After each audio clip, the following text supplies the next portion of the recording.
Assalamualaikum warahmatullahi wabarakatuh. Perkenalkan, kami dari kelompok 6 ingin menyampaikan materi tentang ukuran penyebaran relatif. Apa itu ukuran penyebaran relatif? Ialah mengubah nilai ukuran penyebaran dari berbagai satuan menjadi ukuran relatif atau persen. Tidak lain tujuannya ialah yang pertama, supaya dapat membandingkan dua ukuran penyebaran dengan satuan yang berbeda. Yang kedua, agar dapat memberikan arti yang jelas terhadap perbedaan antara nilai penyebaran yang terbebas dari nilai satuannya. Ukuran relatif penyebaran relatif ini dibutuhkan pada saat kondisi, yaitu yang pertama, data mempunyai satuan pengukuran yang berbeda. Yang kedua, mempunyai satuan ukur yang sama namun mempunyai rata-rata hitung yang sangat berbeda. Untuk membahas ukuran penyebaran relatif, maka akan dibahas berurutan. Yang pertama adalah koefisien rank. Apa itu koefisien rank? Yang tidak lain ialah pengukuran penyebaran dengan menggunakan rank secara relatif.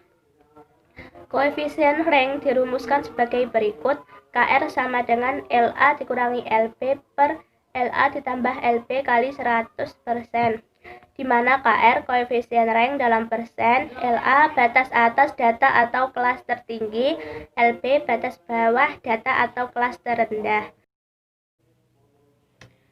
Contoh soal yaitu, hitunglah koefisien rank dari pertumbuhan ekonomi Indonesia pada contoh halaman buku bisa dilihat 112 dan harga saham di BI pada contoh halaman 120.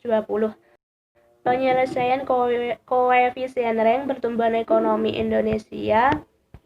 LA sama dengan 6,49, LB 4,5. KR sama dengan 6,49 dikurangi 4,5 per 6,49 tambah 4,5 kali 100% sama dengan 1,99 per 10,99 dikali 100% sama dengan 18%. Koefisien rank perkembangan harga saham KR sama dengan 36853 dikurangi 3850 per 36853 tambah 3850 kali 100% sama dengan 33003 per 40703 kali 100% sama dengan 81%. Dari data di atas dapat terlihat bahwa KR untuk pertumbuhan ekonomi di Indonesia 18%, sedangkan KR harga saham 81%. Dengan demikian dapat disimpulkan bahwa persentase dari pertumbuhan ekonomi jauh lebih besar dari harga saham. Baik, sekarang setelah ada koefisien Range, di dalam ukuran penyebaran relatif terdapat koefisien deviasi rata-rata. Koefisien deviasi rata-rata ialah ukuran penyebaran dengan menggunakan deviasi rata-rata relatif terhadap nilai rata-ratanya, atau persentase dari deviasi rata-rata terhadap nilai rata-ratanya. Dapat dirumuskan dengan KMD sama dengan MD dibagi X rata-rata dikali 100%.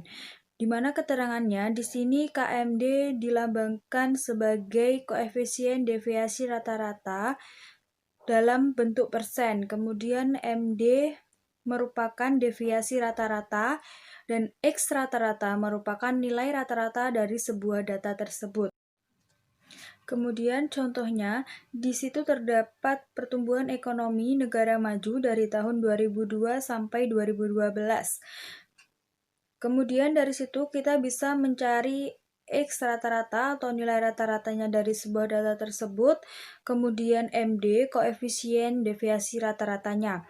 Untuk mencari X rata-ratanya, kita menggunakan rumus jumlah X, jumlah keseluruhan X dibagi dengan N. N sama dengan jumlahnya data. Di sini jumlah dari data negara maju atau X itu adalah 17,81. Kemudian dibagi dengan 11. 11 ini jumlahnya data. Jadi tahun 2002 sampai tahun 2012 itu terdapat 11 data. Kemudian 17,81 dibagi 11 sama dengan 1,62. Jadi X rata-ratanya ketemu 1,62. Kemudian untuk mencari nilai mutlaknya, X dikurangi X rata-rata. Jadi yang contohnya tahun 2002, 1,74 ini dikurangi dengan 1,62 dan hasilnya adalah 0,12. Dan seterusnya sampai ke bawah. Di sini ada yang berbentuk bilangan negatif. Jadi kita ubah ke nilai mutlak. Apa itu nilai mutlak? Nilai mutlak adalah bilangan real atau bilangan yang tidak ada plus minusnya. Jadi yang ada minusnya kita ubah ke dalam positif semua. Jika sudah, terus kita mencari MD atau deviasi rata-ratanya dengan rumus jumlah nilai mutlak dibagi dengan N.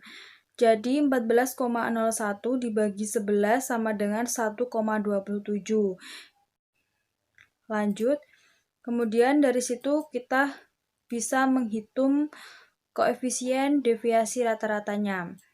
Dengan rumus KMD sama dengan MD dibagi X rata-rata dikali 100.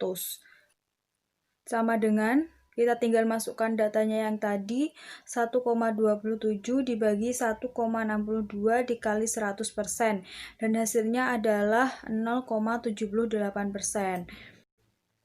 Kemudian contoh yang kedua, jika diketahui pertumbuhan ekonomi di Indonesia, MD atau deviasi rata-ratanya 0,63, kemudian X rata-ratanya sama dengan 5,58. Ditanya koefisien deviasi rata-ratanya. Kita langsung menggunakan rumusnya, KMD sama dengan MD dibagi X rata-rata dikali 100%. Sama dengan 0,63 dibagi 5,58, kemudian dikali 100%. Jadi hasilnya adalah 0,11%. Jadi dari perbandingan di atas dari negara maju dan negara Indonesia, negara maju mempunyai pertumbuhan ekonomi sebesar 0,78%, sedangkan di Indonesia 0,11%. Jadi jika dibandingkan, di Indonesia lebih besar pertumbuhan ekonominya dari negara maju. Oke, selanjutnya kita akan mengetahui tentang koefisien standar deviasi. Koefisien standar deviasi ini adalah suatu ukuran penyebaran yang menggunakan standar deviasi relatif terhadap nilai rata-rata yang dinyatakan sebagai persentase. Rumusan dari koefisien standar deviasi ini adalah KSD sama dengan S per X dikali 100%, di mana KSD ini artinya koefisien standar deviasi dalam persen, dan S ini adalah standar deviasi, dan X ini adalah nilai rata-rata. Contohnya adalah, hitunglah koefisien standar deviasi untuk pertumbuhan ekonomi negara maju dan Indonesia dengan menggunakan data sampel tahun ganjil. Cara penyelesaiannya adalah negara maju S sama dengan 2,61, X sama dengan 1,124, KSD sama dengan 1,124 per 2,61 dikali 100. Hasilnya adalah 2,32%. Sedangkan Indonesia adalah S sama dengan 0,86, X sama dengan 5,588. KSD-nya adalah 0,86 per 5,558 dikali 100 dan hasilnya adalah 0,15%. Jadi, koefisien standar deviasi pertumbuhan ekonomi negara maju adalah sebesar 2,23% dibandingkan dengan Indonesia yang sebesar 0,15%. Penyebaran pertumbuhan ekonomi negara maju sebesar 15 kali dibandingkan dengan Indonesia. Nah, hal tersebut disebabkan oleh kenyataan pada tahun 2008 yang terjadinya krisis ekonomi global. Nah, dampak dari krisis ekonomi global ini sangat dirasakan oleh negara-negara maju hingga pada tahun 2013. Nah, di mana dampak dari krisis ekonomi global ini yang dirasakan oleh Indonesia tidak separah yang dialami oleh negara-negara maju. Saya akan melanjutkan pembahasan mengenai makna dan kegunaan standar deviasi. Standar deviasi digunakan untuk membandingkan penyebaran atau penyimpangan dua kelompok data atau lebih. Apabila standar deviasi kecil, maka hal tersebut menunjukkan nilai sampel atau populasi yang berkumpul atau mengelompok di sekitar nilai rata-rata hitungnya. Artinya, setiap anggota sampel atau populasi mempunyai kesamaan. Contohnya, pendapatan, harga saham, pertumbuhan ekonomi, inflasi, dan lain-lain. Dan sebaliknya, dengan apabila nilai deviasi besar, maka penyebarannya dari nilai tengah jumlah besar. Hal tersebut menunjukkan adanya nilai-nilai ekstrem baik yang tinggi maupun rendah. Standar deviasi yang besar juga menunjukkan adanya perbedaan jauh di antara anggota populasi. Misalnya ada yang berpendapatan tinggi sekali dan rendah sekali, harga saham dan inflasi suatu saat tinggi dan suatu saat rendah, dan sebagainya. Oleh sebab itu, standar deviasi yang tinggi biasanya dipandang kurang baik bila dibandingkan dengan standar deviasi rendah. Terkait dengan sebaran deviasi dari data ahli matematika Rusia, P.L. Sebisev, tahun 1821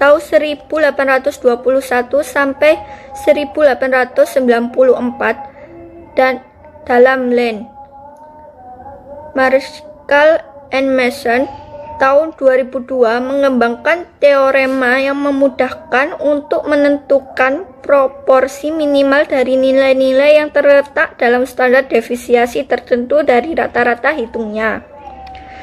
Teorema Sebisev menyatakan bahwa untuk suatu kelompok dari sampel atau populasi, minimal proporsi nilai-nilai yang terletak dalam standar deviasi dari rata-rata hitungnya adalah sekurang-kurangnya 1 kurang 1 per K kuadrat, di mana K merupakan konstanta yang nilainya lebih dari 1.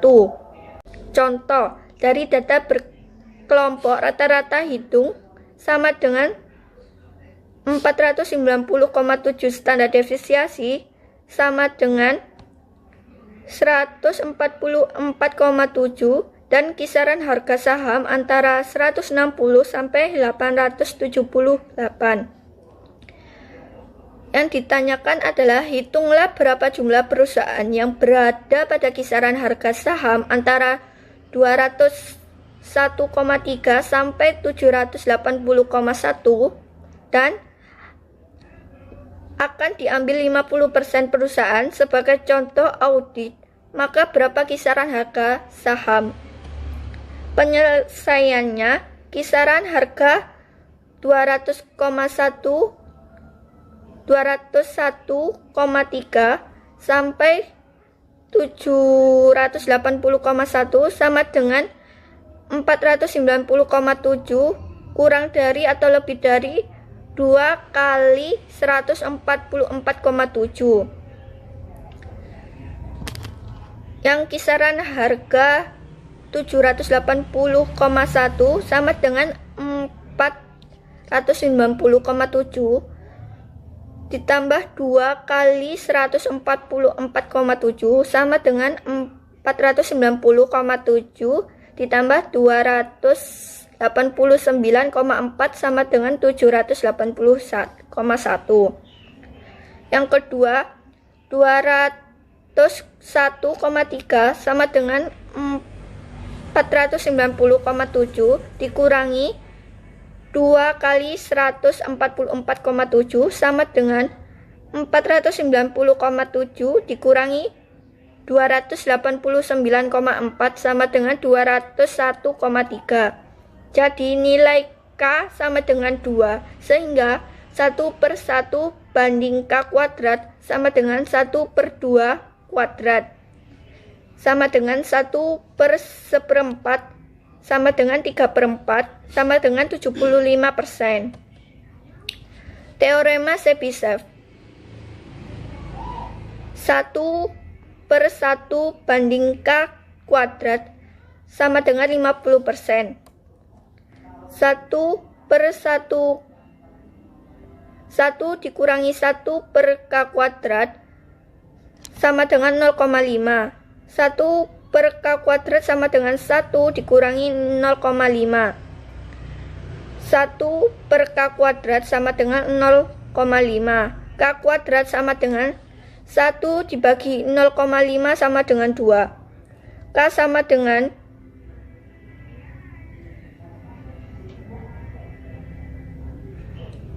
V2 sama dengan 1,41.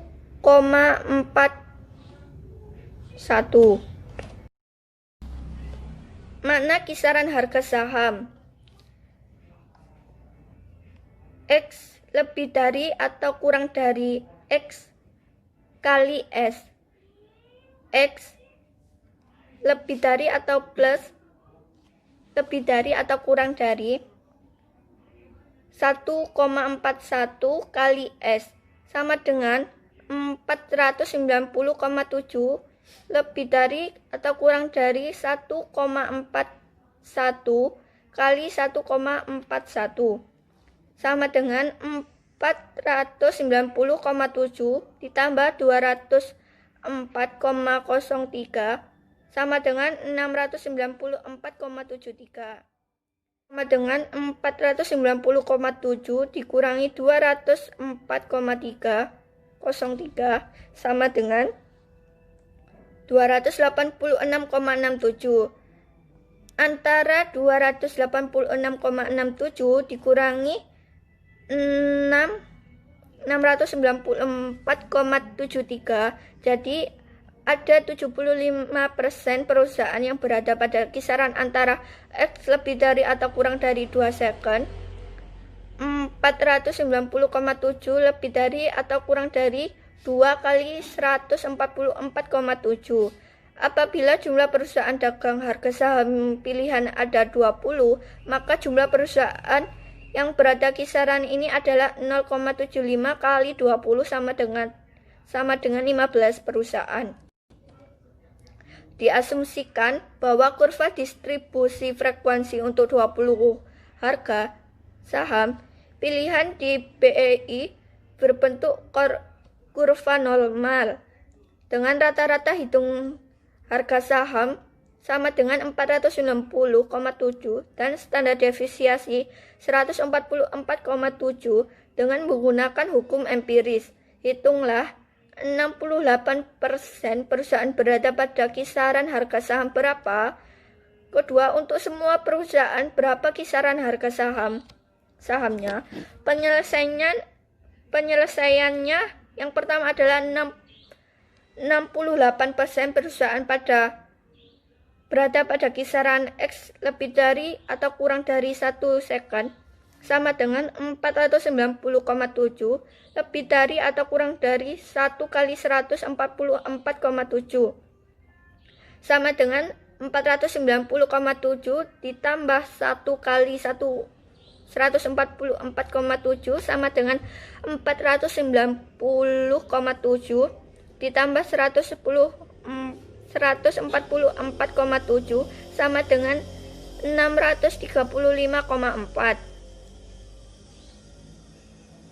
sama dengan 490,7 dikurangi 1 kali 144,7 sama dengan 490,7 dikurangi 144,7 sama dengan 346. Jadi kisaran harga saham untuk 68% perusahaan adalah 346 sampai 635,4. Yang 95% perusahaan berada pada kisaran X lebih dari atau kurang dari 2 second sama dengan 490,7 lebih dari atau kurang dari 2 kali 144,7 sama dengan 490,7 ditambah 2 kali 144,7 sama dengan 490,7 ditambah 144,7 sama dengan 635,4 sama dengan 490,7 dikurangi 2 kali 144,7 sama dengan 490,7 dikurangi 144,7 sama dengan 201,3. Untuk semua perusahaan pada kisaran X lebih dari atau kurang dari 3 second sama dengan 490,7 lebih dari atau kurang dari 3 kali 144,7 sama dengan 490,7 ditambah 3 kali 144,7 sama dengan 490,7 ditambah 434,1 sama dengan 924,8 sama dengan 490,7 dikurangi 3 kali 144,7 sama dengan 490,7 dikurangi 434,1 sama dengan 56,6. Jadi kisaran harga untuk semua harga saham perusahaan adalah 56,6 sampai 924,8. Di sini saya sebagai akhir pembahasan, saya mohon maaf kalau ada salah-salah kata, mohon dimaafkan. Sekian. Wassalamualaikum warahmatullahi wabarakatuh.